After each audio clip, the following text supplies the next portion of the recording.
आज हम बात करेंगे बच्चों में मिर्गी रोग के बारे में।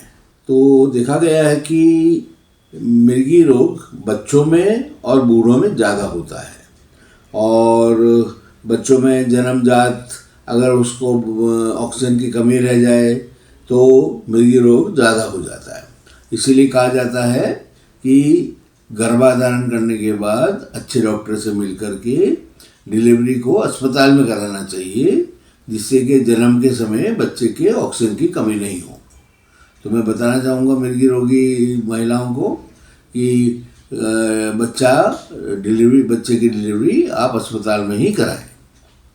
दूसरा जो मुख्य कारण बच्चों में होता है वह है, आपने सुना होगा, फेब्राइल सीजर।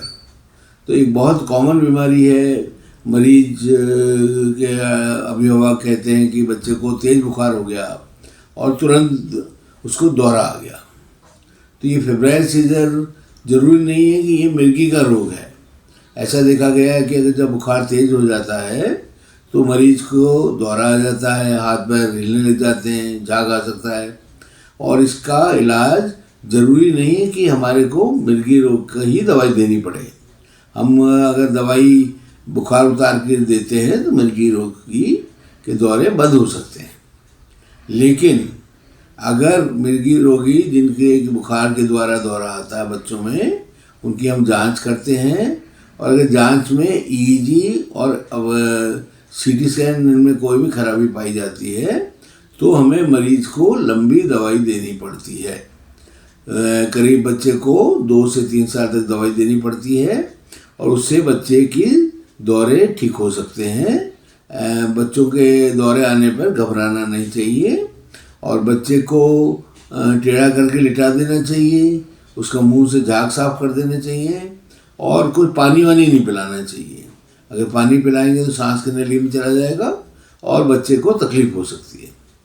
इसी तरीके से अब देखा गया है कि एक बीमारी है जिसमें बच्चे को तान आती है और बच्चा टेढ़ा हो जाता है, बार बार तान आती है, उसे कंट्रोल ही नहीं आता। तो ऐसे कुछ बीमारियां होती हैं, सिंड्रोम्स होते हैं, जिनमें कि हम कहते हैं इन्फेंटाइल स्पाज्म।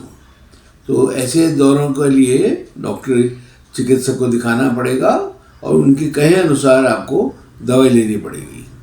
बच्चों में कुछ दवाइयाँ अच्छा काम करती हैं, और उनकी डोज जो होती है हमको बच्चों के हिसाब से एडजस्ट करा के डॉक्टर से लेनी चाहिए, क्योंकि बच्चे की वज़न कम होता है और बच्चन के अनुसार ही बच्चों की डोजेज होती हैं। अगर ज़्यादा डोज लग जाएगी तो बच्चे को नुकसान होने के चांसेस रहते हैं।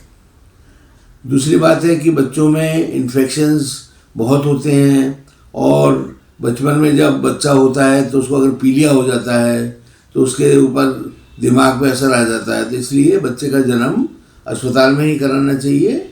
और बच्चे को दूसरा एक इम्पॉर्टेंट कारण है बच्चों में चोट लग जाना, तो उसके लिए भी बच्चों का हमें ध्यान रखना चाहिए।